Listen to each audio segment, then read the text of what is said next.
வணக்கம். பேராசிரியர் முனைவர் கௌபெருமாள். இன்று ஒரு நல்ல அருமையான ஒரு கதையை பார்ப்போம். ஒரு மரவெட்டி என்ன செய்கிறான் என்றால், காட்டில் மரத்தை தொடர்ந்து கோடாரியால் வெட்டி கொண்டிருக்கிறான்.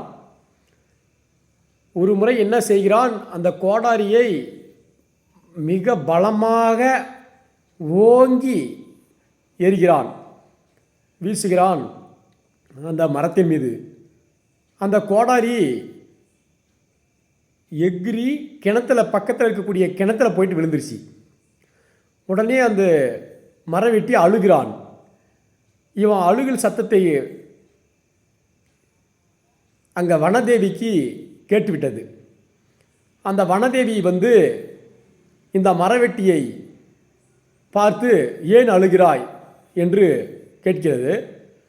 அப்போ அந்த மரவெட்டி, இந்த மாதிரி நான் மரம் வெட்டும்போது என்னுடைய கோடாரி, நான் சேர்த்து வைத்த சொத்து அது ஒன்றுதான், வேறு எதுவுமே நான் சேர்த்து வைக்கவில்லை. நான் அதை வைத்துதான் என்னுடைய குடும்ப வாழ்வையை நான் வளர்த்து வருகிறேன். நான் அந்த தொழில் செய்துதான், மரம் வெட்டி தான் அதில் பொருள் சேகரித்து குடும்பம் நடத்தி வருகிறேன் என்று சொல்லி அழுகிறான். வனதேவி சரி சரி அழுவாத, நான் இப்போ கொண்டு வரேன் என்று சொல்லி அந்த கிணத்துல, ஆழமான கிணத்துல அது குதித்து அந்த ஒரு கோடாரியை கொண்டு வந்து காட்டுது. தங்க கோடாரி, இந்த தங்க கோடாரி தான் உன்னோடுதா என்று சொல்லி கேட்கும்போது, இல்லை இல்லை, இந்த கோடாரி என்னுடையது இல்லை என்று அந்த மரவெட்டி சொல்கிறான்.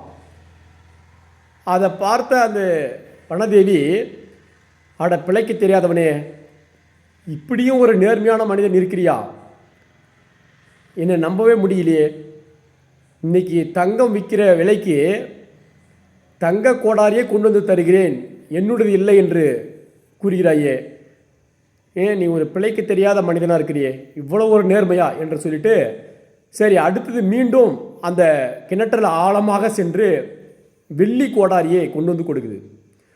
இதுவா உன்னுடைய கோடாரி என்று சொல்லி, இல்லை இல்லை இதுவும் இல்லை என்று அந்த மரவெட்டி சொல்கிறான்.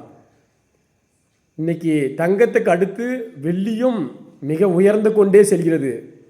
ஆனால் அந்த வெள்ளியும் வேண்டாம் என்று சொல்கிறாயே, நீ எப்படி இவ்வளவு ஒரு நேர்மையாக நீ வாழ்கிறாய் என்று ஆச்சரியம். சரி, மீண்டும் அந்த கிணற்றுக்குள்ள ஆழமான பகுதி சென்று அந்த இரும்பு கோடாரியை கொண்டு வந்து காட்டியது. இதுதான் உன்னுடைய கோடாரியா என்று. ஆமா என்று சொன்னான். அப்போ இவனுடைய நேர்மையை பாராட்டி அந்த தேவதை என்ன செய்கிறார் என்றால், அந்த 3 கோடாரியுமே நீனே வைத்துக்கொள் என்று சொல்லி கொடுத்து விடுகிறது. இவன் எடுத்து கொண்டு போயிட்டு வீட்டில் மனைவி கிட்ட கொடுக்குறான். மனைவிக்கு ஒரே பெரும் மகிழ்ச்சி. தங்க கோடாரி, வெள்ளி கோடாரி, ஆஹா, அது எந்த கிணத்துல கிடைச்சிது, நான் நிச்சயமாக எனக்கு நாளை அந்த கிணற்றை நீ காட்ட வேண்டும் என்று சொல்லி கணவரிடத்தில் கூறியது. அதே போல் மறுநாள் அந்த கிணற்றை கொண்டு வந்து மனைவி அழைச்சிட்டு வந்து காமித்தான். அந்த பெண் என்ன பண்ணுறா என்றால், அந்த கிணத்தை எட்டி எட்டி பார்த்துட்டே இருக்கிறான். இந்த கிணத்துலையா தங்க கொடாரியும் வெள்ளி கொடாரியும் கிடைத்தது என்று சொல்லி மீண்டும் மீண்டும் எட்டி எட்டி பார்த்துட்டே இருக்கிறான். தவறி கிணத்துல விழுந்துடுறா அவ.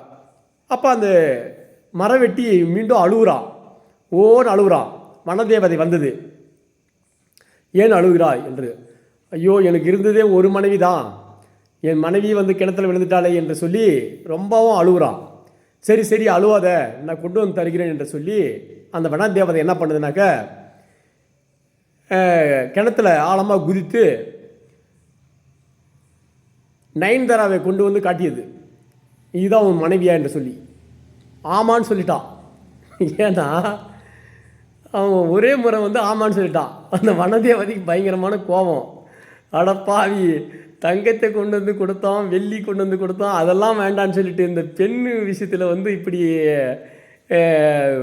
ஆயிட்டே, பெண்ணுக்கு இப்படி மயங்கிட்டேடாதே, எப்படா நீ நல்லவன் நினச்சிட்டடா, உன்னை நான் ரொம்ப நல்லவன் நினச்சி நான் மிகைப்படுத்தி பேசணும், பாராட்டி பேசணும். ஆனால் பெண்ணை கண்ட உடனே நீ ஆமான்னு சொல்லிட்டியே அப்படின்னு சொல்லி அந்த வனதேவதை சொல்லும்போது, வனதேவதையை கொஞ்சம் நிறுத்துங்க, நான் சொல்கிறேன். அதுக்கு நீங்கள் என்ன செய்வீங்க, ஃபஸ்ட்டு நயன்தாராவை கொண்டு வந்து காட்டுவீங்க, நான் வேண்டான்னு சொல்லுவோம். அப்புறம் என்ன சொல்லுவோம், அப்புறம் அடுத்தது வந்து திரிசாவை கூப்பிட்டு வந்து காமிப்பீங்க, நான் மறுபடியும் வேண்டான்னு சொல்லுவோம். அதுக்கப்புறம் வந்து மூன்றாவதாக என் மனைவியை கொண்டு வந்து காட்டுவீங்க, நான் ஆமான்னு சொல்லுவோம். அப்புறம் நீங்கள் என்ன பண்ணுவீங்க, என்னுடைய நேர்மையை பாராட்டி இந்த மூன்றும் நீங்கள் வைத்துக்கொள் என்று சொல்லுவீங்க. ஐயா அம்மா, நான் ஒன்றே வைத்தே நான் வந்து பாடுபடுறோம், மூன்றும் வைத்து என்னால் முடியாதம்மா, அதனால தான் வந்து நான் வந்து ஒன்றே போதும் என்று சொல்லி வாழ்ந்து கொண்டிருக்கிறேன் என்று சொல்லி அந்த கதையை வந்து கூறுவார்கள். ரொம்ப தேவையான ஒரு கதையம் ஒன்றது. ஏனென்றால் ஒருவனுக்கு மனித இனத்தில் ஒருவனுக்கு ஒருத்தியாக வாழ்வதுதான் மிகவும் நன்று. பொருள் ஆசை எல்லா மக்களுக்கும் உண்டு, ஆனால் அது எல்லாம் உயிரற்ற பொருள்கள். ஆனால் உயிருள்ள பொருள் தன் வாழ்க்கை துணை என்பது ஒருவனுக்கு ஒருத்தி என்பதுதான் மிக சிறந்த வாழ்க்கை என்பதை இந்த கதை வந்து உணர்த்தும். நன்றி.